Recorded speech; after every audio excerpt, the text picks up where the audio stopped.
Hello, my friends. This is Mace Horoff, and I want to welcome you to another episode of the Medical Sales Guru podcast and the Medical Sales channel on LinkedIn. And as most of you know who've been listening to this show for any period of time, it's been around since 2009, but I rarely have guests on the show. And it's not because I don't like guests or I don't believe in guests, but I don't have a guest unless I can find someone who I believe is really going to add some value to the content I'm trying to deliver to medical sales professionals.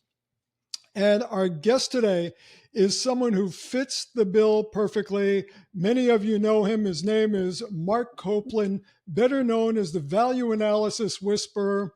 And Mark, say hello. Hey, Mace, how are you? I'm doing great.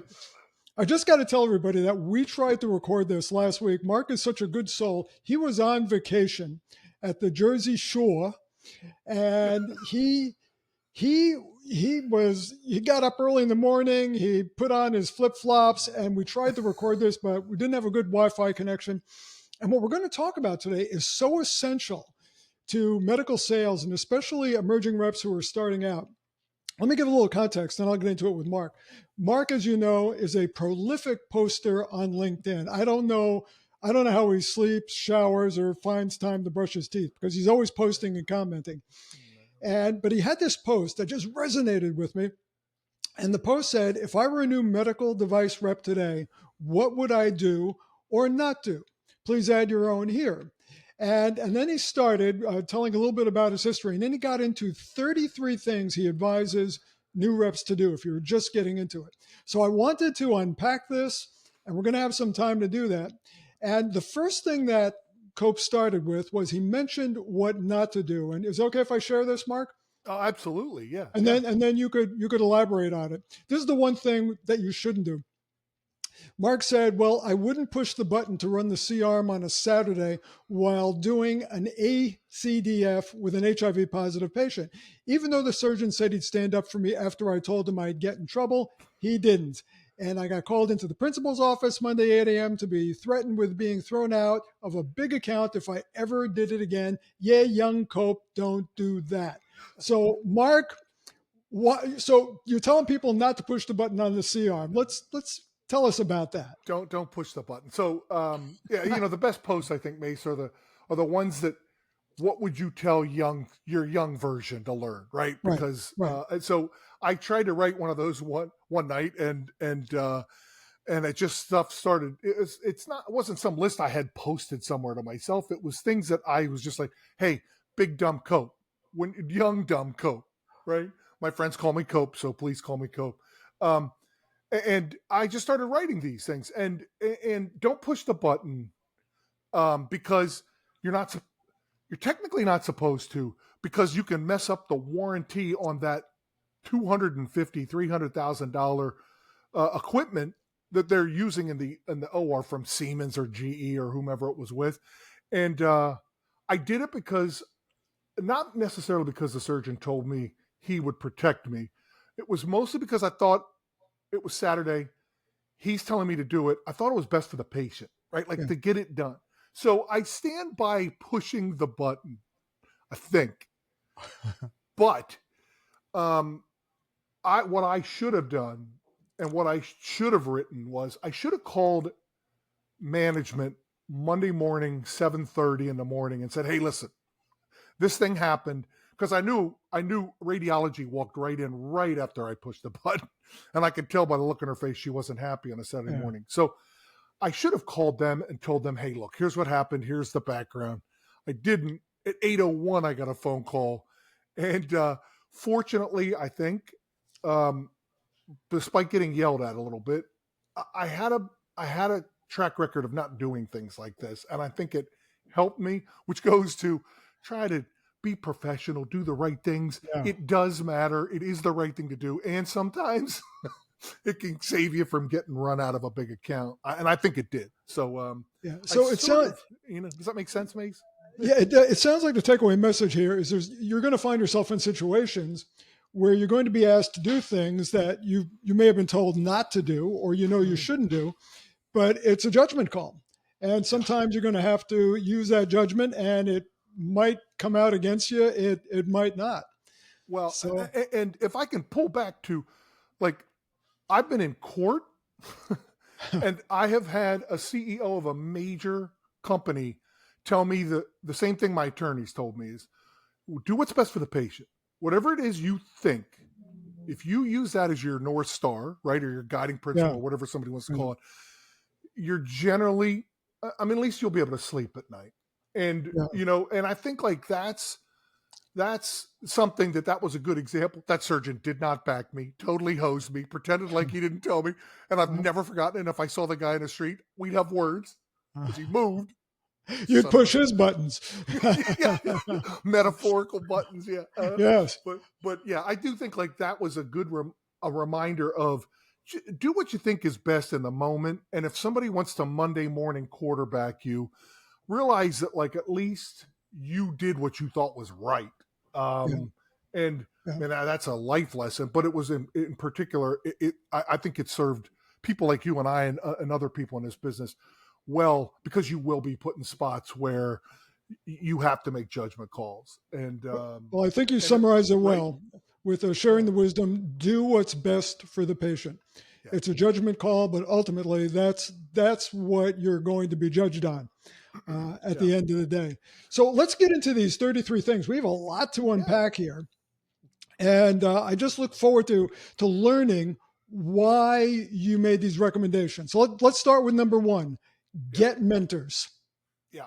Number it's a complex space. It's a complex world. I mean, if I were selling airplane parts, I'd probably say the same thing. But in med device, you need mentors. You need sales mentors. You need doctor mentors. You need nurse mentors. I would say you need some supply chain. Or if you're selling to the operating room, OR leadership mentors.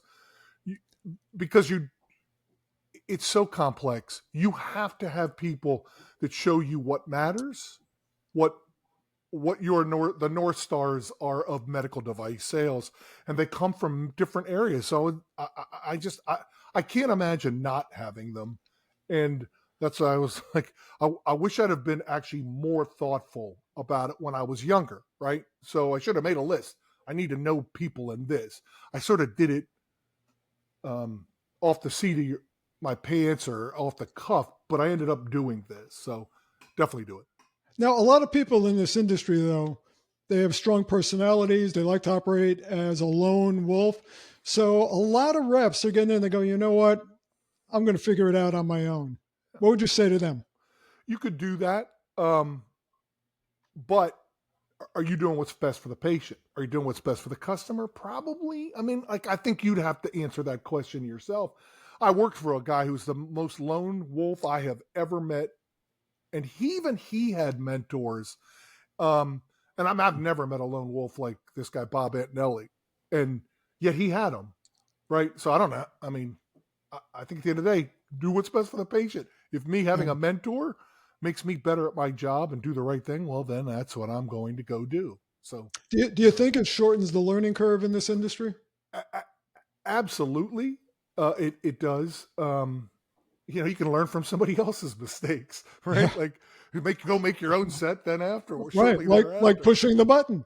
We learned from yours. Yeah, Okay. yeah. I Okay. just like I think it's a great way to learn.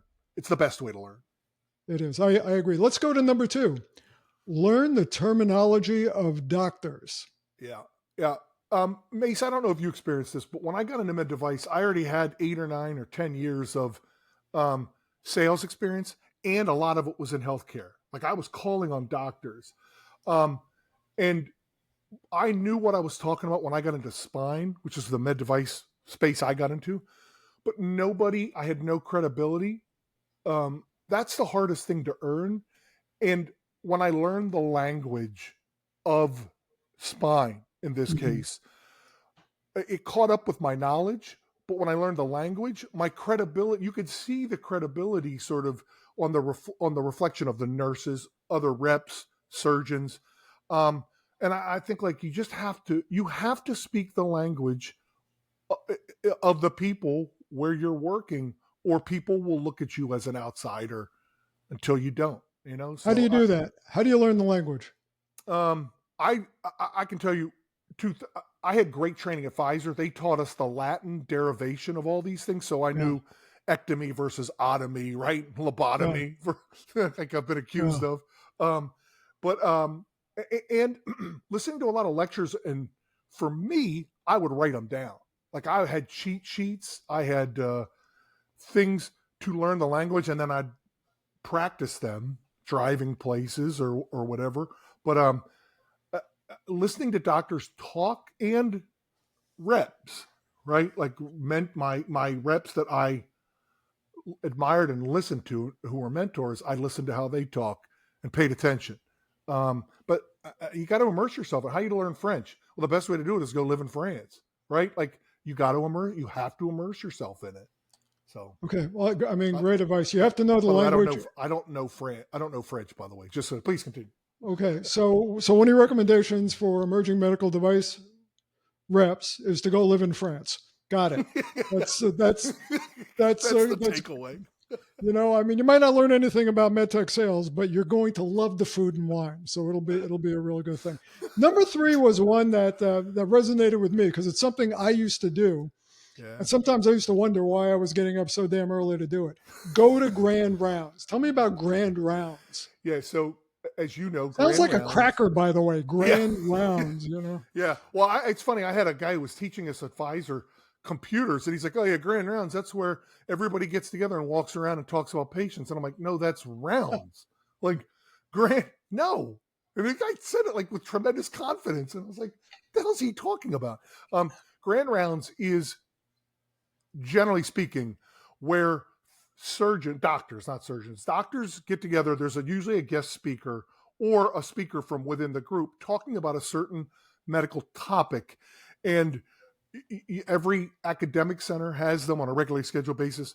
Typically, if you're at an academic center, every specialty has some: GI, neurosurgery, neurology, psychiatry. They'll have them regularly scheduled, and they'll bring in Dr. Mace Horoff, who's an expert on lobotomies, right? And he'll come in and teach all of us more the updates on what's happening in the world of this space. What's the data say? What are current trends? And when I was in spine, I would go to grand rounds in the morning for orthopedics. It tended to be in neurosurgery. And oftentimes the topics weren't spine, but you'd go at 7 in the morning at Penn State Hershey. You'd go Friday at 7 in the morning at WellSpan. I'm trying to remember when Harrisburg did them. And you just go and sit in the back and listen and learn how doctors talk to doctors, how they presented cases to each other. And How did you use this? What did you get out of it from a yeah, sales perspective? well, again, it was sort of like immersing myself living in France, right? I'm listening to doctors talk to doctors, Yeah. teaching them about how they presentations, history, physical symptoms, all these things, drugs they're on, all these things, right? You'd learn that just by sort of watching people do it 100, 150 times at these things. You'd be more relevant because I felt like, oh, I was at a grand rounds and I heard this great discussion on the Elizaroff technique. I didn't even know what that was. We didn't do it in spine, right? Yeah. We kind of did, but and you were visible. Like doctors would look at you and go, "Why are you here?" And you're like, "I'm just trying to learn. I'm sitting back." And as Pfizer taught us, show up, shut up, and keep up, right? Like you were under no circumstances do you sell, do you just go and sit and listen. But a great byproduct was doctors would say, "What are you doing here?" And you'd walk out, and you were visible, and there weren't other reps there, so it differentiated you. A In great many learning ways. opportunity. Right? But so it checked all those boxes, Mace. I always felt like, yeah. Yeah. All right, let's go to number 4. Watch a lecture a day and take notes. Now, first, Yeah. where do you find a lecture a day? Well, I think I have listed as like View Medi is like you and I didn't have this stuff. Right? Yeah. We had to go to grand rounds. Yes. Because that's where the lectures were. Now it's readily available on YouTube, View Medi. I'm sure there's a million I'm missing. I mean, people are posting them on social media now, like experts, like domain experts. And instead of sitting watching my Orioles struggle to win 82 games this year, like if I were a young rep, I might sit for half an hour and listen to Alex Vaquero talk about cervical spine procedures. He's the head of Jefferson, the most published spine surgeon probably on the planet. I might learn something. And if I did it every day, just business days, I'd have 250 lectures on my phone I would have listened to driving. Like, this doesn't even cost you anything. Like, it's almost unfair how easy it is to learn today. Now, reps who are hearing this, who are watching this, are going to say, well, that sounds great, but I don't have a half hour. I don't have time. What would you say to them? Come on, make time. Come on, we all got time. Like, come on. I would say, look me in the eye and say, we really don't have time? Really? Yeah, what are you doing at lunch? Are you just going to be sitting there, and scrolling social media? I was going to say, ViewMedi has a bunch of lectures that are like 10 to 15 minutes. They hack them into. They're great. And they're from experts, right? Like, they're things you will learn. So, I mean, come on, excuses. Come on now. All right. Watch the lectures and take notes. Take notes and kick ass while we're doing it. If you're going to take notes, you may as well kick ass at the same time. All right. Number 5, map my territory, know who's busiest. Yeah. Why would you want to do that? Well, you got to know where the cases are if you're a med device rep in the OR, or which ERs are super busy. Like, if you are selling something that's used in an ER or an ICU, doesn't mean you shouldn't call in the places that aren't busy. But that's your map. That's your roadmap. That's where How do you map it? How do you create a map of your territory? I mean, you can do it with a piece of paper, a whiteboard. I think, like, today there's technologies or software that you can buy that tell you where they are. And when I was in pharma, we knew everything. We knew who all the busiest people were. And I'll tell you who I learned this from better than anybody. My wife, every Sunday night, we weren't married at the time, but every Sunday night she would map out her territory and say, like, well, I'm going to see all these people because they're super busy and they're the ones who are going to move my business. And then I'm going to figure out what I'm going to go show them and say to them. And I remember sitting there going, like, I was new to sales. And I'm like, is that what I should do?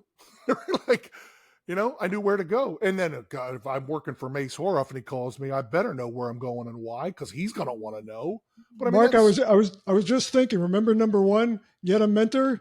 You married yours. Oh, listen, again, I've said this a million times. I'm a pretty good salesperson. I'm not even best in my own household. It's not even close. Well, I'll bet you have some interesting dinner conversations. Let's go to number 6. Find the best reps in the company. Right. This ties back to number 1, right? I want to know who's really, really good for a multitude of reasons. Number 1, if I want to be really good, I got to see what they do. And that's who you measure off of, right? And if you plan on being good, you don't hang with people who are bad at something. You hang with the people that are the best you can get around. And that's how you learn. That's how you benchmark yourself. People in this business tend to be relatively competitive. Many of us come from sports. We're used to being force ranked. I'm going to go hang where the best people are. Yeah. Right? Like, so if Mace Horoff works for us and I keep watching him win President's Club awards, like, I'm going to go hang with Mace, see if I can buy him drinks and see if I can steal some good things from him. If he's nice enough to share it. So, like, that's what I want to know. If there's a lot of people who will talk, I want to go and see who produces and go be with them. Yeah. Makes sense. That's who you want to learn from. Yeah. So, and every company has their superstars. Just take a look, find those people. And I did that. You did that. And we paid it forward, down the road when people started calling us. Right. Okay. And that leads to the next thing. Number 7, watch what the best reps do and say. Yeah, which we kind of already touched on, right? Pay attention to them, talk the way they use the terminology they use. They're probably good for a reason. Immerse yourself with the best, and you might actually become pretty good, right? So I'm going to steal what Mace is saying. I'm going to use the terms he does. I'm going to watch his techniques. I'm going to watch how he does these things. And by the way, if I want Mace to really help me and take a phone call when I have an issue, I'm going to make sure that when Mace does something nice for me, I'm going to tell management. Little cheat code. Because Mace is like, hey, man, I appreciate you talking to the CEO about me. I'm like, well, you've been helping me. And now all of a sudden Mason's going to take my phone call again. Right. Like, I mean, that's what I'm going to mimic the best and see if I can't be better. And maybe they steal something from me. Who knows? But I don't have that ego. Well, I just noticed number 8, something that's near and dear to my heart here. Yeah. Get an AI sales training tool and practice like Kobe Bryant. Yeah. Kobe Bryant's famous for practicing the same exact move 100 times a day before he would switch to another move. But Cope, isn't that boring to practice the same move 100 times? Yes, it is, right? That's how you get good. And I never had an AI tool. As people may know, like I'm trying Maces because I'm trying to do what I do better now.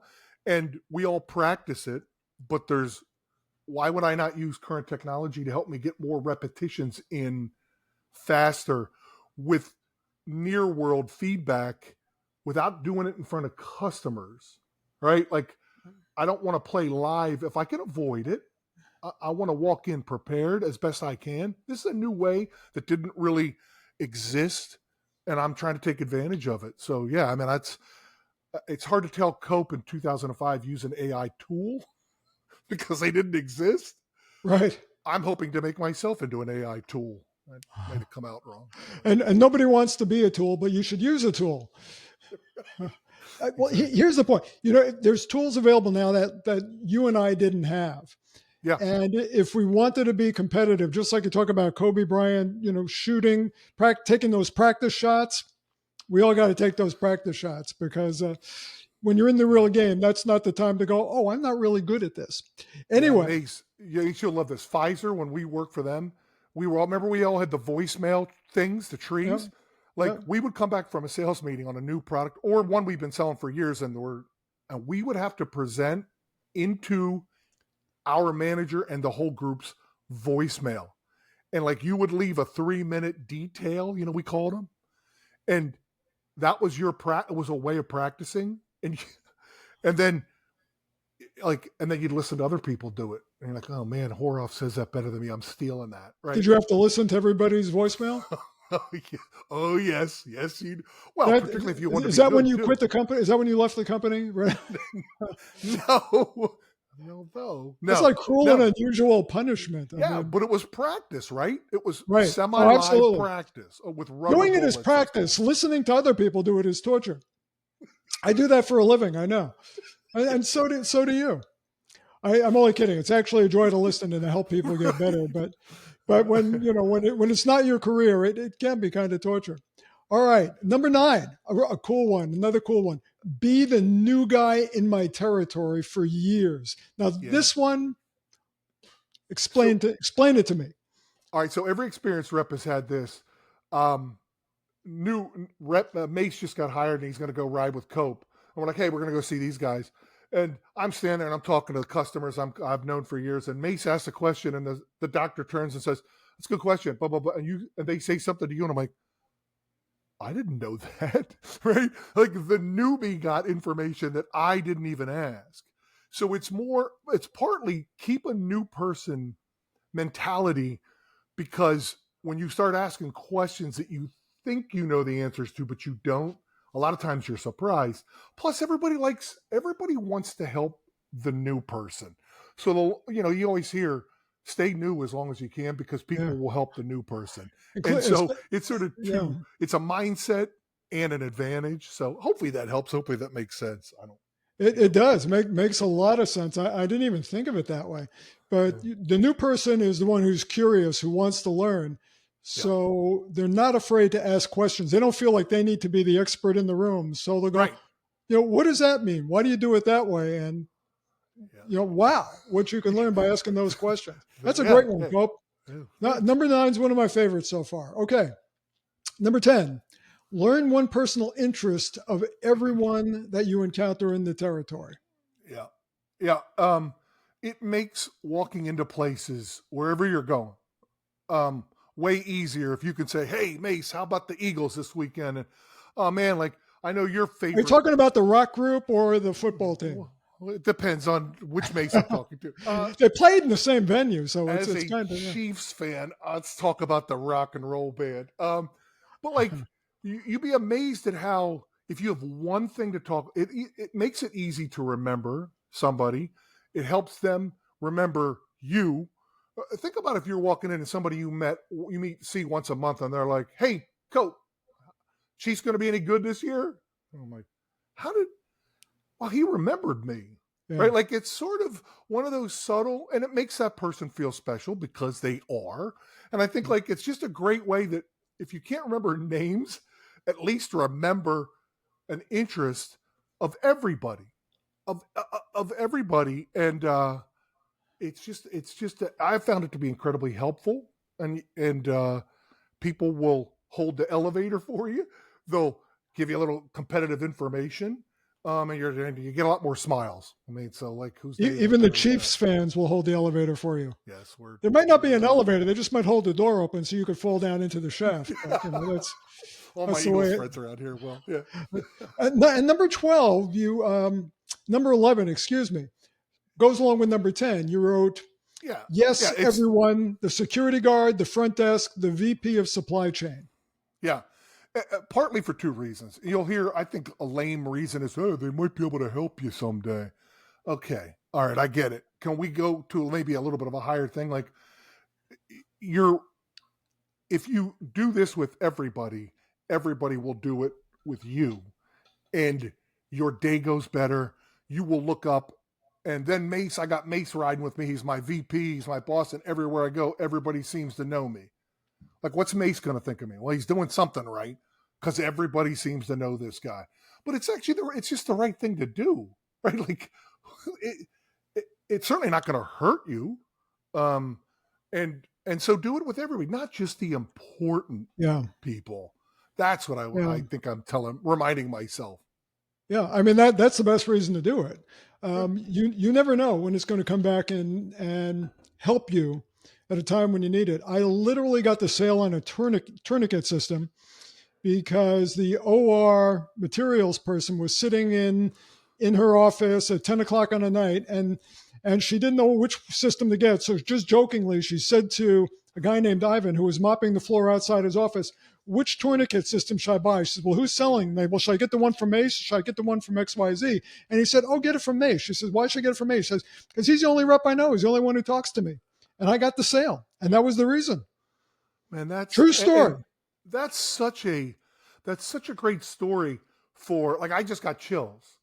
You were just being nice to somebody, right? I talk to everybody. I like people. Same. I do. Here. Yeah. So I don't know, like my lone wolf guy, I was actually amazed at my lone wolf guy. He did it with everybody. And I was thinking like, wow. But for whatever reasons, he actually did it because you're going to end up working with these people somehow. You're going to be around them. And why would you not? I have yet to hear a compelling reason why not to. And for no other reason, you make somebody's day by saying hi, acknowledging them, because there's a lot of people that don't get acknowledged in this world. Okay, yeah. Number 12, have something to talk about with each person you encounter. Again, we're in the same realm of topic here. Yeah, it's like layering on top of 10 and 11, right? Yeah. So, but I will tell you, I have found one of the most compelling things you can say or do for somebody is to say, hey, Mace, I know you like the Eagles, the band. Yeah. I was thinking about you the other day. I saw this documentary. You should check it out. Right now, Mace has already seen the documentary. He knows all about it. He knows what a lunatic Don Henley is. Right? Like, he knows Glenn Fry's basically a thug. Right? Like, he knows all this stuff.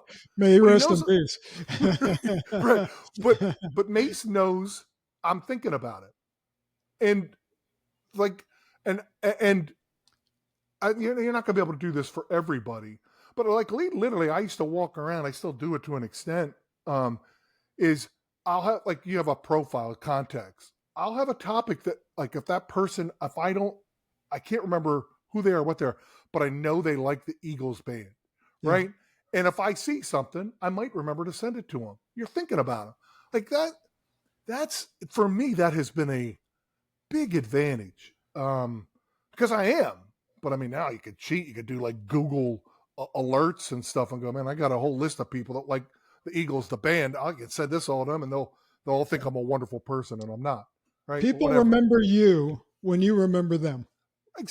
Exactly. Yeah. So All right. So we're gonna none of this shift. has to do with screw angulation, and this is all about sales, people, right? Oh, God, you know what I'm talking Oh, about. only an ortho guy would say screw angulation, and the rest of people are going like, "What are they talking about? Are they kind of Oh, going off topic here or what?" All right, number 13: get on LinkedIn and be present. yeah, Okay, yeah. I, I did not understand the value of social media. Um, just learning until probably 2019, and I didn't learn how you can make your life and job much better and easier until probably 2023. I should have been doing some of this stuff 10 or 12 years ago, whatever we would have been able to. LinkedIn is the platform du jour. I don't think it's going to change anytime soon. I got to ask you a Well, question. I got to because hmm, this is an important differentiation. You post prolifically, you really do, but you post as an expert, someone with experience, someone who's made the mistakes to help others avoid the mistakes or fix the mistakes. When we're talking about a sales rep, how should they be using LinkedIn in your opinion? I would welcome your input on this because I don't know, but I know I would need to be doing it if that makes sense. Like, um, do I want to be known as the Chiefs fan who lives in Eagles territory and Ravens territory and Steelers territory? Maybe, right? Like, because I know this, people are going to remember me. Do I want Exactly. to be an expert in something? Maybe. I don't know. Like, what? I mean, Mace, you're really good at this and have gotten really good at this on LinkedIn. Well, like, what? How do you look at it? Because I actually don't know the answer to your question. I just Well, know I we don't. Well, need there's to. no. Yeah, I don't know either. But I'm going to quote the famous Sheikh Ali, a friend of both of ours, and Sheikh Oh lives yeah. nearby. And Sheikh's most repeated quote is, "If you don't post, you're a ghost." So, so Okay. think about it. If you have physicians, customers, healthcare professionals, supply chain, whomever, and they're spending time on social media, LinkedIn, we're talking about right now, and they see someone who's posting, and an amazing thing happens when you see someone post over time, you get to know them, you get to know their personality, what they focus on, you feel like you know them. But one thing um, is a certainty is you recognize the name. And there's a lot of power in name recognition. So, for no other reason, as a rep, uh, connecting with your customers and their support staff who are on LinkedIn, it can't hurt you as long as you're not saying stupid, worthless Right. things. You Right. know, And so and I might be guilty of saying a couple of those, but like I wrote down like don't be a pitch slapper, right? Like people who end up in DMs right, and say, yeah, that nonsense.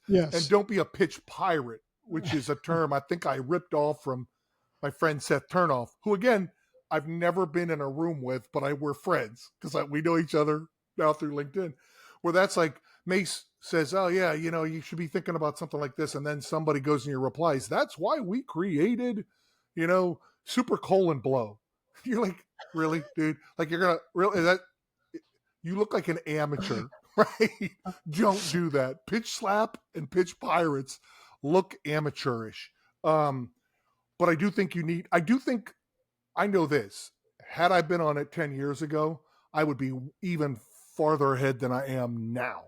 Um, yeah. so I just didn't appreciate it, but I'm glad I do now, you know? Yeah, So and if you struggle with it, there's people out there who will help you. Eric yeah, Anderson comes to mind. You know, Eric is just great at helping people to get out of their shell, post, get on video, get on LinkedIn. Chris, I'm blanking on Chris's last name. oh, Chris Gross. Yeah, Chris Chris Gross. Gross. You know, there's Yeah. people who will help you. And you mentioned Seth Turnoff. Watch what Seth does because he just does it with humor and personality. And then watch for posts from guys like Shake, who are actually posting in a very educational way. There's Yeah. lots of help out there, but the point is, do it. And Yeah. this leads to number 14. Get working on a personal brand. Yeah. So I don't know what it is, right? Like I know what I think mine is, but it also helped to be older, right? Like when I started posting, I'm like, I'm done worrying about what somebody. I'm just gonna act like myself. Like I'm gonna say stupid, funny things. I'm going to use Fletch gifts because they make me laugh, right? And I'll try to help people if I can. And that's sort of who. If you met me, that's who I am. Absolutely. So like, is that my personal brand? I kind of hope so. I don't, and I do think you It want to is. be It is. thoughtful, right? Yeah, and well, that's good. Well, can I I'm tell you glad. what Thank your personal brand is? you. Yes, I'm glad I'm sitting down. You are a subject matter expert who is entertaining and very approachable. That to Well, me, that's what your personal brand is, and that's the other point I want to make. Personal brand isn't something that everybody thinks the same thing. Your personal brand is what people who know you or have been exposed to you think it is. yeah, I've been That's the way I taught look at by it. I've been taught by a very smart marketing friend of mine, Ryan Pistone, who tells me like, look, your brand is what others your reputation, Absolutely, what others say about you. Rory Vaden says the same thing, who's a well known on this. So yeah, but Mace, you and I both know in sales, we sort of learned some of this stuff when we were younger, but we didn't have this kind of platform scale capabilities that we have with social media, specifically LinkedIn. I mean, I knew who you were, right, because I was in the business, but I got to know you through LinkedIn. Um, which is hopefully helpful to you, right? Same here with tremendously. me. I've Yeah. learned so much just from following you, Mark. Over the years. I mean, you have expertise that I don't have, Well, but it's that actually means a lot. synergistic. Yeah, You yeah, know, that actually uh, means a lot to me because I know your history. So thank one you. thing I want to say about the personal brand, the way I think about it for a sales representative, is your personal brand is what comes to a customer's mind when they hear your name. For example, if they hear Mark Copeland, they go, "Oh, he's knowledgeable. He's always a half hour early for the case. He takes command, gets things done in the room. When things, and he knows enough to not speak if it's something he doesn't know about. That's your brand. You want to create a positive personal brand for your customers, and you can only control it so far. It's Right. controlled by your behaviors, by what you know and do. But after that, it's up to them. Yeah, exactly. I like that. Well, thanks, because I know I value your input on this because I think it's important to be thoughtful about it. Yeah.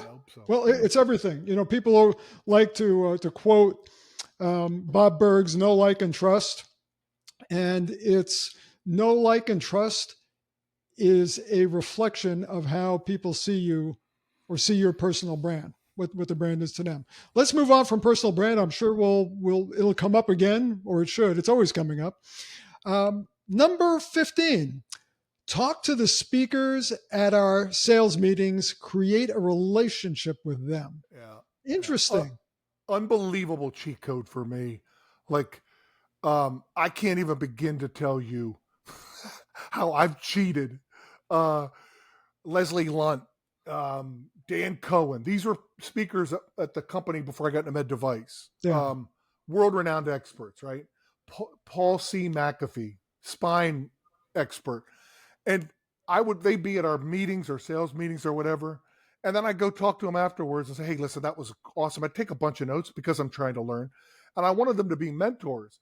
And so I would say to them, hey, can I ask you about this? Or I have doctors ask me that. What would you say to them? Right. And they're standing in the lunch line after their presentation or what. I actually did this to the guy who wrote the book on I can't remember the guy's name. And he's sort of strange, sort of interesting. And he's like, well, Doctor here's my Strange, imagine that. neuropsych. I know. Sorry, everybody. And he's like, well, here's my email. Ping me, email me with any questions you ever have. And I was like, oh my God, like I got this, like This guy just invited me in. So I would go talk to customers then and say, hey, listen, he did a great talk. Here were some of the notes I wrote. And he told me if I ever had questions. And remember that question you asked me? I shot him this message, and here was his response to you, Dr. Horoff. And not really, that guy responded to my question. I'm like, well, yeah, I was sort of, kind of. And then I became friends with him. I live in Hershey. I would send these people thank you chocolates for speaking at our lecture or helping me. And it was like $50. And they'd say, oh yeah, call me anytime. If you ever want me to come speak in your territory, I'll be glad to do it. Wow. Like, so I'd go to the meetings and I would know all the speakers. And people like, you're not that good of a rep. Like, well. Just imagine what that did for your personal brand when you have that kind of clout. God, I'll tell you, Mark, some great stuff you're sharing here. Cheat codes, baby. They really are cheat codes. Don't be afraid of the big name doctor or product designer at a sales meeting. Go get to know them, get to talk to them. No, they're I like just like that. us. Yeah. All right, number 16. Master the problem you solve. Know it better than your kids' names. That might be it's true though. Katie and Mads. I mean, like I know my kids' names. I think I remember their middle names. But now we all know your kids' names. Katie and Matt. And they're wonderful, wonderful people. But I think like I learned this after getting my brains beaten in for years, just going, hey, Dr. Horoff, you should buy mine because it's like this and the screw angulation's that. And you're like, yeah, whatever. Right. And then some people would listen and I'd do okay. But when I started, and I don't even remember where this came from, but when I started going like, look, Dr. Horoff, you probably don't have this issue, but you ever notice in anterior cervical cases when you're below a plate and you got to put that angled screw and you pull the angled screwdriver out and everybody goes, and the temperature in the room goes up because patient's barrel chest. And you're like, damn it, this thing. And every surgeon goes, yeah, I just had one of those the other day. Right? I don't necessarily say, you should use my super colon blow. But like, what do you deal with it? Because you can handle the garden variety stuff. But like, how do you attack this? Because we've got something that's designed to help, but I want to understand, like, to an extent, what you do with those patients, because those are the ones that literally, when you say, could I have the angled screwdrivers? Everybody in the room's blood pressure goes up because we're like, oh God, here we go. Right. And I learned what it sounded like and smelled like and felt like. And I learned that if I did that, they didn't necessarily like, oh, what's the angulation on the thing? I'm like, I don't know. I think it's 35 degrees. I could look it up. But I had them interested because I sounded like I knew what I was talking about. And I did to an extent. But I do this now with, hey, let me guess. Are you like one of these typical companies? You can get doctors who love your product. You got the coolest thing in the world. And they're like, yeah, oh my gosh. Yeah. And I'm like, and then you go to submit it. And you don't know what happened. And it goes off and you're waiting for white smoke to come out of the Vatican because you don't know if your new product. And they're like, oh my gosh, it's like you're at our meetings. And I'm like, I know. I know. Because I know what it feels like. Yeah. So I think knowing the problem is just as important as knowing your product. And I would argue that I think it's more important. But that's me. I wish I'd learned it earlier. Yeah, I think you just built a strong case. Until I was about 36 to learn it, right? 12 years of selling, and I finally figured it out. Hey, Mark, some people never learn it. Well, and again, you're giving them the cheat codes here. I mean, hopefully some newer reps are watching this, listening to this right now, and they're learning these cheat codes. If they take action on it, it's going to accelerate their results faster than their competition, hopefully. Yeah. So number 17, show up every day, come early, stay late. I mean, do I even need to write this one? For God's sakes, like, just come on. This is what the job is. If you don't like it, go find another job. Because I know you stood in that interview with Stryker and said, I will do anything. I'll work my Okay, we're about to find out. Because you're about to. Right? So if you're not interested, just move on. Go find something else easier to do. Yeah. Now it's possible. I know everybody has obligations. They have commitments and everybody likes to sleep. And medical sales professionals are frequently sleep deprived, especially in orthopedics and other surgical specialties. So showing up, what showing up early, what does that mean? Um, well, it's the old. I will tell you what I've learned is when you show up early. It used to be half an hour for every case. I think anymore today for these surgical cases, it's almost an hour beforehand, with staffing and technology now. But Yeah. the time you do have a flat tire, or the time your kid does need to be on the bus, you get a pass because you're always here early. So they'll like, there must be something wrong, or this must be really important because that knucklehead is here 45 minutes before this first start every single time. He doesn't even live near here, right? Yeah. So I think like showing up every day means you just get out of bed every day and go to work, Yeah. and it solves most of life's problems. And then come early. I don't know whatever the definition is. Add 15 minutes and be there earlier. Whatever Yeah. it is. I don't know. Definitely. They might forgive you if you're running late for a 2 p.m. case because you're coming from another hospital. But for that first case of the day, pretty hard to get forgiveness for that one. Yeah, build your credibility, right? All Yeah. right. 18, I think, is one which is we've heard often. Read sales books, several, in fact. Yeah. How often should people be reading about sales? Because someone who doesn't really get into learning about sales, they'll read a few books and they'll go, okay, they're pretty much all saying the same thing. They're saying it in a different way. I kind of get it. What are your thoughts? I mean, I think they're right. But didn't your high school teacher or your coach or your parents tell you the same thing all the time? And then you look up and you're like, huh, they were right. And then you find you're saying to your kids or your players or um, and I found books great because you could always, it's easier to refer to them. I mean, audiobooks are awesome. I have nothing against them. I'm an English major, so I sort of have a bias towards a physical book, right? But you can write in it. You can make notes to yourself. Read a book and steal 3 things out of it. You're not going to, I mean, nobody's going to, you can't immerse your brain like in this, marinate in this book and take everything in. But if you take 1 or 2 things, you're better today than you were tomorrow. And you start to incrementally get better. And I think like people who take the time to write these books, like yourself, tend to be very knowledgeable. And there's a lot of good things you can get out of them. And I personally like having them, not to show off. It's just the opposite. It sort of shows how much I didn't think I knew, right? But I can refer back to and go, what was it that spin selling told me to do here? And I can look it up. So for me, again, this is my list of me. You don't have, nobody has to do this stuff, but I just like it. I just think there's something about the tactile sensation of the book itself. It means a commitment, right? It does. So I don't know. It does. And you need to be a student of the business. Yeah. You don't just learn at the beginning and then you know it for the rest of your life. Look how different things are today, which is why you do what you do.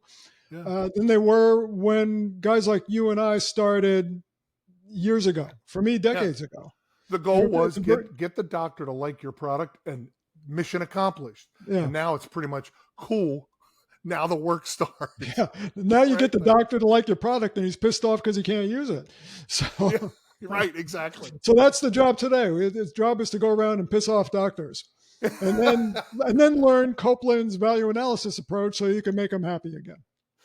That's what it exactly. That's how we draw it up in our textbook. That's it. There's different ways of looking at it. That's why you read a lot of books, because I'm saying the same thing. I'm just saying it a little differently, right? Yeah. Exactly. Right. Yeah. Here's something similar. Number 19. And actually, people are going to think like, I coach Mark. You got to put these in for me because here you're kind of getting into my territory, and yours. Number 19. Take sales courses, a couple at least. Yeah. I was fortunate the companies I worked for, like, paid for it as part of our continual training early on. So, but then I started taking books. I probably haven't taken courses like I should have, but they were sort of provided for me. And then I bought their books. Then I listened to all these things. Yeah. And I think like today you can take courses and in some cases not have to pay much for them. But I mean, like I've taken Don Miller's courses, who's a great sort of marketing Uh-huh. coaching. Um, and when you pay for it, it's different. When you set aside time, it's different. You means you, to an extent, you bought in that you need this, and sometimes you got to make yourself do it, and sometimes you want to do it. But um, you you'll never. I always felt like I came out of these things better, in some way, some way. So I don't know. I mean, There's there's some truth to having skin in the game. yeah, And when you pay for a course, when you invest in your own education, when you're putting up your money, you're more likely to commit to learning that content. yeah, And that's been my experience. I mean, yeah, my courses are expensive. and I'll tell you, And the courses that were bought by Pfizer and Cephalon, the companies I work for me, I ended up buying the books, and I thought they were helpful. So I would end up buying like 5 of their books so mhm, that I could give 4 of them away to people, because I felt like somebody gave me something as part of my development that I would be yeah, using, and I figured like I gotta pay it forward to sort of use a pretty common phrase. yeah. So That's, I tried to return it, if I could. And and I'm going to skip number 20. no, number Uh, 20 is follow Mace Horoff. I Um, get nervous when people follow me, yeah, though, Cooper. yeah. I'm Cope. I'm very paranoid. I look in the rearview mirror, I see someone driving with their brights on, and Look, and I live in I can't Florida. It's I can't help you with the Florida's paranoia, a my scary friend. place. Yeah, but So, I think but like thank you. if you're a med device rep, new particularly, I would follow you. You give away a lot of knowledge. You give away all your knowledge for free, and then to have courses that they can take to supplement it and learn and dive into it. Um, like, but I do think if I were a young rep, I would have followed you. I kind of did when I was young, and now I do because I still get stuff from you. I still learn things from you, and so I put this on here. Um, this wasn't Mace putting it on here. He just tried to skip it. I refused to let him. So No, follow Mace Horoff. I was very touched, when I saw it. But thank you for that. And I encourage people to follow Mark Copeland for the same Now reason. we now we sound like we're just out here Well, kissing each other's fannies. yeah, I mean, stroking each other's egos. But I think one of the reasons we're friends is that we appreciate what each other does. Yeah. And I'm a fan of your work. And you. This remember the movie Jerry Maguire? You complete me. you Well, know, if I may, Mace, I just can't quit you.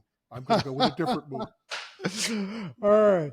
Well, I knew this was going to be fun, but now the great thing, it's a good thing we're not drinking a beer right now, Cope, because this would be even wilder. Now, number 21 is an interesting thing. This I want to hear your perspective on this. 21 is do stuff with doctors, play Yeah. golf, play hoops with them, go to happy hours, go to dinner. Yeah. Yeah. There are rules and regs now that in some cases didn't really exist many years ago, but Yeah. you can still comply with them. And I wrote a little note at the bottom like, hey, freaking I forget what I called them, made fun of some fictional person. What did I say? Oh, regulatory Ralph. I had to look it up. Like, hey, regulatory Ralph, stand down a little bit. Like me going and playing pickup hoops at 5:00 with the orthopedic residents at Penn State Hershey. I'm not breaking any rules. Me playing golf and saying, like, hey, if you guys want to jump in, I'm getting a foursome together. I can't pay for your foursome, but if you want to go, let's go play this place, right? Like, we can go have dinner, Doc. No, I can't. I used to be able to pay for it, whatever, right? Like, you don't have to pay for people, but like when you're around them, and again, I learned this from the number one salesperson in my building, my wife. We would go out to dinner with people, and at the time Pfizer paid for it, and she would say at one point, like, okay, listen, I just have to make a pitch about my drug, Zithromax, 5 days, simple. You love it, good for this person. Okay, so anyway, and then we'd hang out and talk to these people for 3 hours. We became friends with them. We realized they were just like us. It became much easier to approach them. Didn't mean they did business with us. Didn't mean they even, but, Sure. but like, why would you not? And frankly, I think doctors are interesting. Like, I love talking to them. Like, they're fascinating to me. Their algorithms, the way they think. they're Let me let smart. me let me ask you a question about the sports angle of this. Mm. You're a serious basketball player. Um, do you play hard? I mean, do you play or do you try to make them look good? Do you let off on them? What's the rule for You that? Golf demolish them. You kill them if you can. kill. You I love kill. it. I'll tell you a funny story about a beer pong tournament I got in Louisville, where my partner. Wow, I will tell you the story now. My partner and I demolished two big customers, at least $4 million of spine surgeon at the other end of the table. We were at some, I forget, I mean, I kind of forget what meeting it was. And my buddy, the surgeon, came up there and said, "Hey, most reps would just let us win." And I'm like, shut up. You're like, I'm not letting you win. We were And talking earlier about being memorable. I'm sure they remember that to this day. he loved it. At least I think he remained a customer of mine forever, despite me. I mean, I'm going to tell you, he did not feel good the next day because of some things we did to them. I can tell you that. I think we've all had those moments with customers who Yeah. remember us in a fun way for all the wrong reasons. Yeah. Okay, number 22. Call on residents. Trust Yeah. me, do it. Yeah, Pfizer trained us to do this years ago. Pfizer used to have us do it to sort of plant seeds, right? Because these were the future doctors coming out, and that they were trained on Pfizer products. But so it was helpful that way. But especially if you're a young rep, they're often your contemporaries, right? Like you're sort of oftentimes in the same sort of life setting. Yeah. Um, and and boy, they are great to test drive a presentation on a new product to first, because they're not used to people necessarily calling on them. They don't have a front built up as much, Yeah. and they tend to go like, "Oh, listen, what are you talking? I don't understand. What are you talking about? Or that doesn't make sense." And you know what else they do is they're like, "Hey, you know who needs to hear this?" And they'll say some attending. Like, really? I didn't. And I'm like, yeah, I'll say something to them.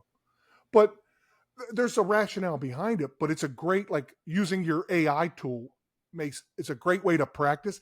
They were kind of a great way to practice. And you're treating them like they're doctors, The by the doctors. way. Yeah, they are. Right? Yeah. Like, yeah, did I blow past that? They're doctors. But you're never, it's never a bad thing to do. It only helps you, and in many cases helps them. Right. Yeah. So, And you develop lifelong relationships. I mean, yeah, best case scenario, you develop a relationship, they come to your territory, but even if they don't, you have a lifelong friend and yeah. someone you could always go to, and Always, it's a good thing always. to Yep. know. Yep. Number 23, go to conferences and hunt. Do not the For, booth jockey. Oh forget the booth. God. Oh, Tell look. me about this. Yeah, like How do you go hunting at a conference? with tears in your eyes. No, you you know who's going. You have a purpose. And I might be calling. I'm like, hey, I know Horoff is going to this meeting. Dr. Horoff is going to the meeting. I'm going to try to get him to my booth because I think he's going to like this thing, but I don't want to rely on some product manager. And if he doesn't come by, I lost an opportunity. So I would know who was going. I would go try to find them. I'd tell them things that I thought was cool that had nothing to do with my booth. I'd say, oh, you should check this thing out or check that. You should have seen the crazy thing I saw over at that booth. Because I'm trying to start a relationship where the pressure's a little bit lower, where it's not as phone's not ringing, patients aren't waiting. And I had a plan, and then sometimes things just were fortunate. But I mean, I could tell you, I learned this from a guy, Dan Ponacorva, I work for. He would say, go to these conferences, you're going to spend $1,000, $1,500. And I would get him to split it, but because it helped his business too. But Sure. he's like, and we'll get a badge from some product manager. But like, we're going to go take doctors. We're going to find them. We're going to go. And I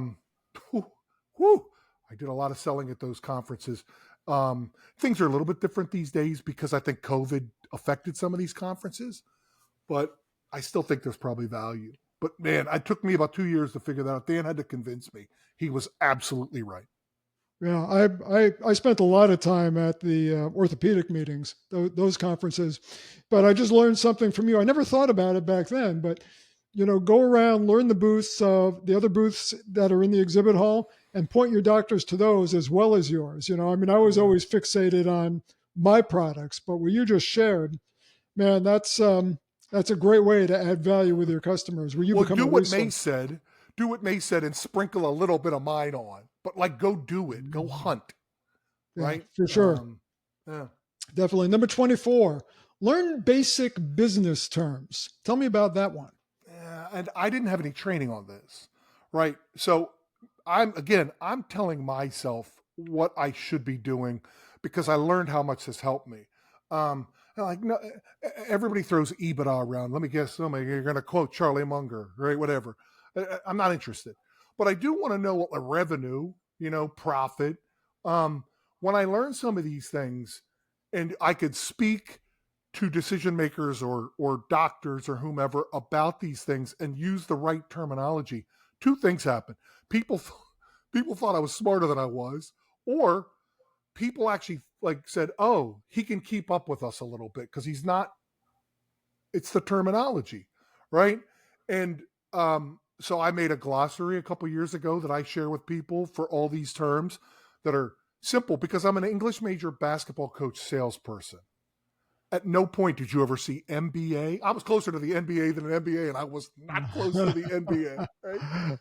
But when I learned these things, I became conversant. It has helped me incredibly on getting new Why products does it approved. matter more today than at any other time? Because today, everybody's starting to realize we're in the business of healthcare, like it or not. And if you're not slightly conversant, you just sound like somebody who calls on doctors. And no offense, that's cool, but you're not going to get new products approved if you can't do that. You're not going to be able to talk to leadership of the OR, generally speaking, or the hospital or the ambulatory surgery center if you can't say this will generate $5 million in additional top line revenue, right? Now, you know what that means. Everybody actually knows what it means, but I sound like I know what I'm talking Yes. about as well as I know what I'm talking about. That's back to terminology, right? And I'll share that, by the way, I'll share that glossary with anybody. It's sort of open to anybody. I'll just send them the link because I wish I wish I'd had it when I was 28 years old. It would have helped me. Yeah. But it means a lot more now. One of the things that I always get from you, Cope, is that you are always emphasizing, sure, you still got to be able to build the business, the clinical case, but Yeah, then you got to be able to build the business case. You got to be able to do both, or you're going to be stuck. yeah. I think Mace. I think it's what's made this job so difficult. Right? Is people think it's access to doctors, and that's hard, and that's. But now there's an additional thing we have to be able to do. It's like they've a subspecialty we almost have to have, and I hate saying things are harder if they're just different, but I do think it's an additional element of learning the company should be investing in. Doesn't it shouldn't actually be with me. Um, they should be doing that because it's a requirement nowadays for Right. high functioning salespeople. Not I'm not talking about case coverage people. I'm talking about Right. people who go get new business. Yeah. It's imperative. So Yeah. just my thoughts on it. Yes. And there's a big difference between case coverage and sales. And Yeah. just I really want to make that point clear for clinical people who are thinking about getting in. A lot of clinical, in my experience, yours may be different, but my experience has been that clinical people who decide to get into medical sales, the vast majority of them leave it within a year or two because they can't handle the sales part. They're great at the clinical part; they're very comfortable there, but it's as much a sales job and a business job, like we were just talking about, as it is having that clinical knowledge. So Yeah. I it work with makes, a guy, Mark Randall, who is brilliant at assessing those types of people and putting them like a good coach in spots where they can yeah, succeed. Right. And that might not be a sales position. yeah, It might be. So I watch how he did it with people. He ran a great sales agency distributorship for Zimmer at the time. And I I know. marvel at how I his think I know team. Mark Randall. Yeah, He, he's a Philadelphia. pro. Lives in Lancaster, Pennsylvania, just Okay. out, Right. outside of Philly, Right. and he Yeah. was brilliant at it. I used to watch his sales team go, wow, like everybody's really good at what they Yeah. do because they were like in the right spots. I always marveled at it, and that's to your point. Yeah. Yeah. A nice guy, a great Oh, leader. Yeah. wonderful guy. Yeah. Wonderful guy. Yeah. All right, number 25. Sort of something we talked about before. Number 25 is meet everyone, know everyone, particularly ASC hospital leadership. Yeah. So here's the biggest mistake that I had that Randall and I realized immediately. Mark and I were selling a product to operating rooms. He had just retired. I had gotten on a spine, and we were working together. I used to joke there was like two Marks. There was Smart Mark and Tall Mark, and guess which one I was, right? So Yeah. Randall and I were selling, and I didn't know the difference between surgical services, perioperative services, OR manager, OR director, because we'd all been trained to avoid those people because they might if you're called into their office, you did something wrong. And I kicked myself for 3 years going, like, why did I not introduce myself to these leaders? Because it helped us when we sold. And Randall would just kind of be like, there you go, little big fella. I'll take care of this, right? Man. And so I kicked myself. So I always teach young reps who are really good. Like I can think of this guy, Terrence Tracy, striker rep, super rep, worked with me at Globus, tremendous spine rep. And I remember him talking to me like, hey, what should I be doing? He was using me as a mentor. And I'm like, Terrence, don't do what I did and not talk to these people. Go introduce yourself, know who they are, and let them know who you are. You will thank me. And he was like, really? I feel like I'm rubbing his fur the wrong way. But I don't know if he did it. I hope he did, because he's a great salesperson. And him doing that, I think would tremendously benefit him, because I know it would have benefited me. Yeah, it certainly makes a lot of sense to know ASC and hospital leadership. Yeah. And frankly, they're the new decision makers. I hate to tell doctors this. They're mostly the new decision makers. Yeah, well, the doctors know it. They're not happy about it, but the doctors know it. Number 26. This was one of the best parts of the job. Talk to nurses. They know everything. Attend their conferences. Speak their language. What's been your experience with that? I mean, they're the best. They're the toughest. They're the smartest. When I got out of spine sales in the spring of 2013, I was kind of burned out. Globus had just gone public. I thought the thing I missed for the first 3 months more than anything were my friends in the OR, and 95% of them were the nurses. A lot of them were surgeons, but like they were the nurses. And I'm like, oh my gosh, I don't see Sherry anymore. I don't see Barb. I don't see Courtney. I don't see like Missy. They became friends. They're super knowledgeable. They're like Marines. If you get any where something that puts a patient's safety at risk, they're like paratroopers coming in. They're fabulous. They're smart. And they used to, once they trusted you, which took a long time, they'd look out for you in ways I couldn't even imagine. And they know everything. At least they think they do. They're just they're like my favorite species on the planet is operating room nurses. I love them. Yeah, these, if you spent any time in the OR, I guess other hospital departments as well, these are the people who are providing patient care. Yeah. The surgeon provides the surgery, but these are the people, the perioperative care goes to the nurses, and you get to know them. NICU, they're all sort of, it's funny, they're different personality types, but they're all in, like, I found them to be universally incredible. And one of the key things you said in your post, they know everything. They know what's going on in the OR. They know what's going on with each surgeon. They could share a lot of information with you. Oof. Yeah, absolutely. Number 27, help people with no expectations of reciprocity, karma watches, and it's the reason we are here. This is, I'm kind of feeling the energy from the universe here, Cope. Well, yeah, I think like partly as you get older, you start to realize that like, hey, the planets don't necessarily circle around you, news flash. But I do think like when you do these things, I have yet to help somebody where like I'm like, oh man, I wish I hadn't helped someone. Like it doesn't happen. And if you're putting them ahead of you, this is the old basketball stuff in me. Make a good shot into a great one. Make a pass to a teammate that's got a better shot. It's the hardest thing for basketball coaches to get their players to do is to trust and help their teammates. It's the hardest thing to do. And when you get them to do it, you start winning. And this is sort of the same concept. When you think of these other people, it's amazing how often they start thinking about you. And I mean, you learn it in Dale Carnegie. You can learn it from Mace Horoff. You can listen to some jamoke talking in Hershey. Doesn't matter. It's accurate. You can either figure it out now or you can figure it out then. But you will figure it out, or you'll have a sad life. And you help pay this forward with your LinkedIn post every Saturday, Point to the Passer.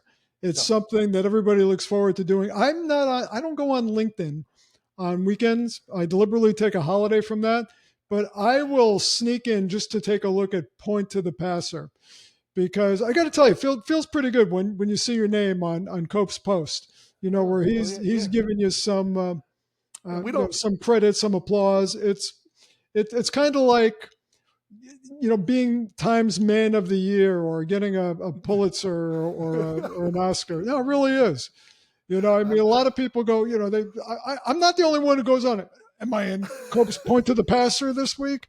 Shit. No, I'm not. I didn't make it. It's so funny. It's really, I designed it to remind myself to continue to be grateful because people help you all the time. You look up and you're like, and you forgot. I know I thank them, but it's better to thank people in public. Remember what I was saying? Find those great reps, and when they help you, tell the leadership. Yes. So, and it's hoops. I think it's really cool, but I don't give it out like it's government cheese. So I sounded like I take it really, really, really, really seriously, but I do, right? Like, well, I think you take everything seriously, but with a note of humor. You take it serious enough for it to be relevant, but not so serious that we can't, at least have a laugh over it. Yeah, exactly. Number 28, hit my company's goals. Yeah. That one kind of surprised me. That came out of nowhere. Tell me about that one. Well, I think like in sales, this is what we're here for. Like our job, you may not like their goal, you may question it, but your job is to hit it. And if you don't hit it, you better figure something out fast. So I just think like, let's be clear. Like me saying, hey, help others and know their names and talk to them about the Eagles, right? You should, but you got a job to do.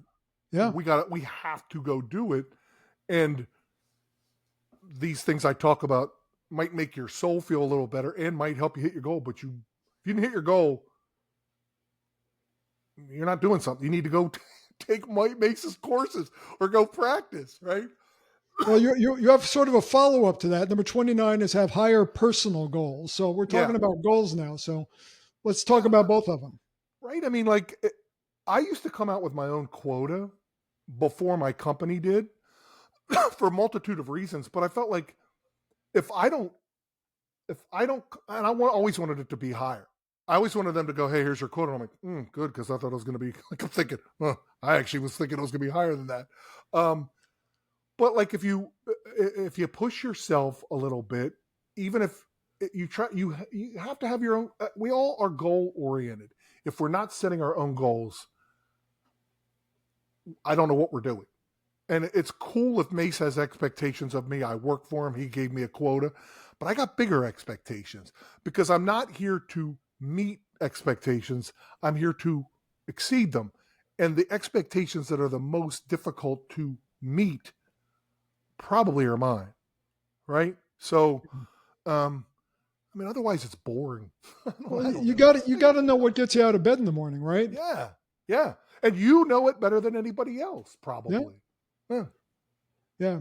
All right, we're on number 30, folks. We're winding down. Got a few left. Ignore the urge to wear scrubs to work, no matter how convenient they may seem. I hate it. I just think it's, I can't even really tell you other than I know a real good friend of mine got yelled at by a surgeon for wearing scrubs coming into his office. I'm a salesperson. I'm a professional. I take pride in what I do. If I'm wearing scrubs every day, somebody might confuse me with a case coverage person. And I got nothing against them, but that's not what I am. I'll cover cases and I'll cover my rep. I'll cover that person. But I'm here to drive business, to do sales, to grow business, to make customers happy. And me being in scrubs, it just, it seems to lessen it for some reason. Mace, I have no idea if I'm making any sense. No, no, Does I it make any understand. I sense? think, I think it'll be interesting to see if anybody comments about this, or this might be something good to post about on LinkedIn, because I would like to see what the spread is on these opinions. Again, I'm old school because I'm, older than most of the people that Yeah. I speak with on LinkedIn. But I grew up from the days in this business where it was a suit and tie every day in the territory. And you went into the operating room, you took off your suit and tie and hung it in a locker or on a hook. And when you were done, you put the suit and tie back on. And I worked for one guy. He didn't even allow sport coats and pants. I mean, it was a Mm. suit, and he preferred dark suits. He didn't make you wear a dark suit, but he preferred dark suits. Mm. So, but we've gone to a very casual culture. And I live in Florida, which is casual to start off with. I mean, I had a purchasing agent one time down in Marathon, Florida, when it was part of my territory. I walked in there in a suit. He was afraid to talk to me. He thought I was with the IRS, Yeah. because in the Keys, there's only two kinds of people who wear suits, tax agents and narcs. That was the way he I, of described it. course, never thought of that. Not growing up in Florida, but of course. Yeah. So once he realized I was a rep, he said, if you don't take that tie off, I'm going to cut it off. And I don't think he was kidding. I think he was very serious. But there's, it's become casual, and a lot of the doctors. Here's the way I looked at it. At least again, I don't know what the spread on this is. But if I was calling on a doctor who wore a shirt, tie, and lab coat, or a shirt, tie, and suit jacket, that's the way I dressed. If he dressed in scrubs, then I go, okay, it's probably okay for me to be in scrubs. But you can never be overdressed.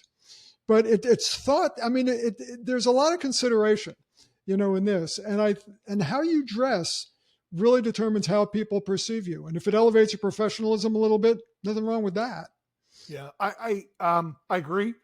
And it's okay if people disagree with me, because again, this post is to me. I mean, I remember wearing a suit because at Pfizer we had to wear suits, and I was in Scranton, Pennsylvania, not Marathon, Florida, and Yeah. I looked like I was diffusing a bomb. I was sweating so much, right? Like, so like if you think I enjoy it, I do not, right?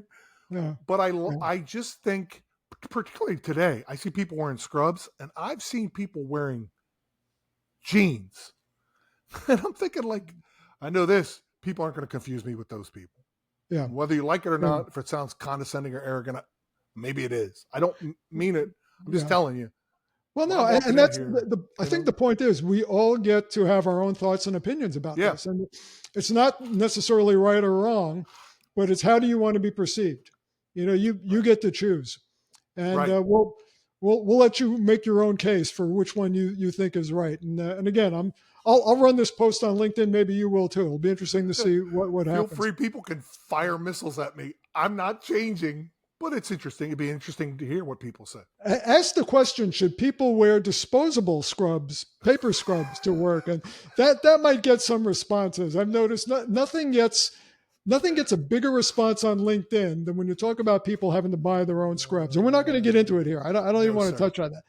But just a note for down the road. Number 31: take a negotiating course. Yeah. I don't know if that surprised you on here. I took one. It was like a book from Harvard Business Review's famous I think it might have been Getting to Yes or something like that. Mm-hmm. Yeah. It was so seminal. I can't even remember the name of it. But it influenced me in ways to think about negotiating, not in the way of like, Chris Voss is getting, people out of bombs. Like I that's a know. different story, right? I love his stuff. I love Yeah, his. yeah, Yeah. it's fascinating, right? But I just think we need to be able to do this in sales because, Mace, you know this as well as I do. we could be selling cars, we could be selling airplanes, which you know a lot about airplanes, or we could be selling med device. Doesn't matter. Somebody's going to say to you, you're going to need to match our price, or why is this so expensive? Right? And if you're not comfortable, it's going to be harder. Yeah. And I just found like these negotiating books that I read made me better with my bosses, made me better with customers, actually helped customers. And I just, again, I wish I'd read them earlier. Yeah, you know? I agree. Most people look at negotiating strictly through the lens of price, and it's so much more than that. In fact, it's really about getting away from price, because in this business, everyone's trying to beat you up on price. Yeah. And if the only idea of negotiating you have is to lower your price, you're going to be in a world of hurt.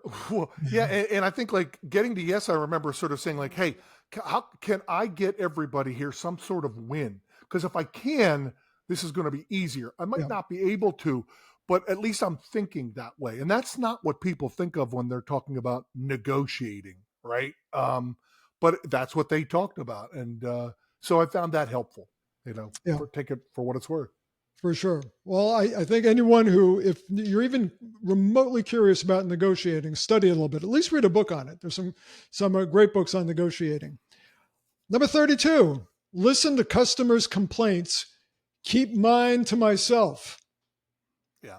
First of all, okay. So listen, let me back up. I love people who complain, like Larry David, Tony Kornheiser, Don Imus. They amuse me all day long. But I'm not interested in hearing people complain, and I get a lot of it. And I know customers some are nice, but they don't want to hear it. Like they should not care, nor should we hope that they care. In my never to be humble opinion. Now I will tell you, because I talk about the problem, I invert it. Like I want customers complaining, because I know if they're complaining, I may have something that helps. So like I don't want customers complaining about my product, my service, my whatever, but I want them complaining about what they're dealing with now. So it's weird. This comment had to do with complaining in many different formats. I want customers complaining about their problems. I don't want them complaining about me. I will listen to them. If they say this thing doesn't work, or I don't like this, I'm just gonna be like, all right, how can I fix it? What do you need? What would be better, right? But I'm not gonna be like, oh, my boss is mean to me, makes me wear a suit, dark ones preferably. Well, we're like, who cares? Yeah, I also say, beware the customers who never complain. Yeah. Because we all find things we don't like about something. I always believe the good customer will tell you what they don't like about what you're doing or your company or your product. The bad ones just buy something else. Mace, this is not on our list, but I learned something from, I think it was integrity selling, the course I took at Cephalon, where they would say, I got Horoff and he never complains. And I'm like, there's something, like immediately you talk about being nervous. You're like, well, why is he not complaining occasionally? I would say to you, hey, Dr. Horoff, I know you like our product. I'm glad it's awesome. I'm so glad you like it. I'm so glad. But like, if you could fix one thing, if there's one thing on it that you could just go, you're the czar of whatever it is, you could push this button and they fix it, what would it be? And a lot of times they tell you something like, shit, I have one of those. I didn't even know I had that. Right? Like, I don't urge you to do it all the time, but sometimes that's a great thing to do with competitive customers. But I think you can do it in the right spot and learn things. And hopefully Mace says, man, Cope actually didn't take this for granted. He actually asked me what we could do to improve it, whatever it is.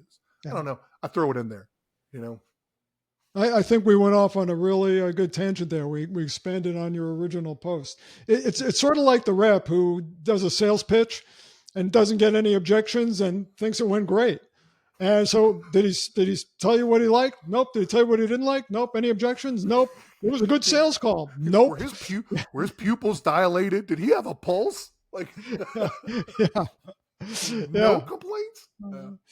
Yeah. Okay. So Mark, we're on the last one. This is number 33. You labeled it as a bonus. Have a strategy. And you wrote mine, the company's, a bad one, a good one, but have one. Yeah. You and I both know you got to have some kind of. We're going to beat these guys because we're going to play up tempo, or we're going to beat them because we're going to play the neutral zone trap, whatever that is in hockey, or we're going to beat them because we're more agile or more responsive, or we're the incumbent and nobody ever got sued buying our product, right? Like whatever our strategy is, it may be bad, it may be awesome, it may change, but we got to have one, or like we're not informed and we're just sort of. I just feel like we're slopping around. I don't know how else to, like. What's your experience, Mace? You understand this? Like, what would you say about this? Well, I don't think I'd say anything different. You have to have a strategy for every situation. And strategies are not necessarily something that you formulate in advance. A lot of times you have to come up with it on the spot. But my idea of when I think strategy, think through the situation, think about what the end goal is, and figure out how you're going to get there, which ultimately is your strategy. How do we Yeah, arrive at yes? yeah, and So worry less about whether it's a good one. I mean, I would yeah, just say like just have one and yeah, field test it and do it. yeah. And if you're That's the not only way you're going to sure, know if it's good or not, right? right, right, and I just think it's imperative to success in a lot of things. I'll give you an example. I have a teammate who became a CEO of a very well-known company in a different space.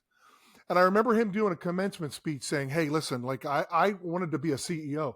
So I knew I needed this experience, operations, sales, marketing, whatever it was." And he rattled off like 6 baskets and he's like, "So I knew I needed to get experience in each one." He had a strategy, right? And I remember, like, this guy, wonderful first friend of mine to this day. And I remember listening to his speech at our college that he had given, after this is like 30 years later. And I'm like, hey, dude, where was that when I was 22? Like, when he was 21, I'm like, I, where was that basket speech? I could have used that strategy, right? He had a strategy. It worked for him. It didn't always work out how he planned, but he had one. And I remember thinking, man, that no wonder that guy he was more athletic than me and smarter and better looking.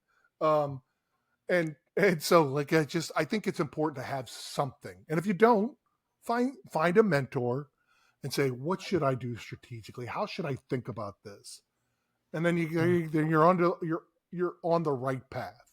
So Yeah, I think we've gone full circle because mentor was yeah, number one on your list. But when it comes to strategizing, it's so much more powerful when you do it with someone than just doing it by yourself. Getting another point of view. yeah. One of my favorite quotes is, "You can't see the frame when you're the one in the picture," and it's Mm. why the greatest athletes in the world have a coach. That blew me away the first time I heard of that. Guys like Tiger Woods has a golf coach. Why? I mean, who's better than Tiger Woods? It has nothing to do with being better. It's about someone who could see what you're doing that you don't see. So, Yeah. Cope, What I love it. I love it, Mace. This has been. Hopefully, I didn't bore people to tears. well, you didn't bore me, Right. and I doubt you could bore anyone. You always entertain, Mark. You always answer the tough questions, and you're a teacher at heart. Where can people get in touch with you or find out more about what Mark Copeland does? Well, they can follow me on LinkedIn, Mark Copeland at Mark Copeland, whatever it is. You can go to my website, valueanalysisexpert.com, if you want. But and we have a podcast and all that good stuff, sutures and cents. But Sutures and Sense. yeah, Yes. yeah, and we have a new one. We have a series coming out this year. I've got 2 of the interviews done, 5 more lined up of small med device CEO founders who are going to tell us their story of where they are and what they're trying to get to. So I'm ripping off Guy Raz, just blatantly ripping off Guy Raz, how I built this. He talks to successes like Mace and finds out all the story. I'm doing it, how I'm building this until I get the cease and desist letter. Um, so that like, because I think it's interesting. People want to hear about these companies, these stories, and it gives them a chance to maybe get in front of some sales representation, distribution, and hospital and health system leadership that wouldn't know about them otherwise. And I think that's important more than ever today. So yeah, that hopefully that helps. I'd rather. It sounds like a follow you. worthwhile project. Valueanalysisexpert.com. I highly encourage you to follow Mark Copeland on LinkedIn because number one, you will learn a lot, but number two, you'll have fun doing it. You know, he always has a way of taking the most dry and serious subjects and adding a little bit of humor. I've been looking on Amazon to purchase that Fetzer valve, Mark, and for some reason they just don't have them. I think you got the market cornered. That seventh Fetzer always sticks, and I mean, you know, you're an airline, you're an airplane guy. You know, you got to check the luggage, and that seventh Fetzer's always sticks. Yeah, well, Fetzer's, you know, it has to be FAA approved before you can install it in the aircraft. So that's it. Mark, thank you so much for your time on a weekday. You took some valuable time to share your knowledge or wisdom. I appreciate you so much. And I look forward to getting this podcast, this video out to the people where it can make a difference for them. So thank you again for the post and for inspiring me to do this podcast. well, thanks. And thanks for putting up with my practice session last week. You're a good man. And I like what you listen, do, man. too, so. It's you know, you got to be flexible. If there was no patient on the table, this is easy stuff, right? Agreed. So yeah, thanks, buddy. It's always great to talk to you. I really appreciate it. Okay, take care, Mark.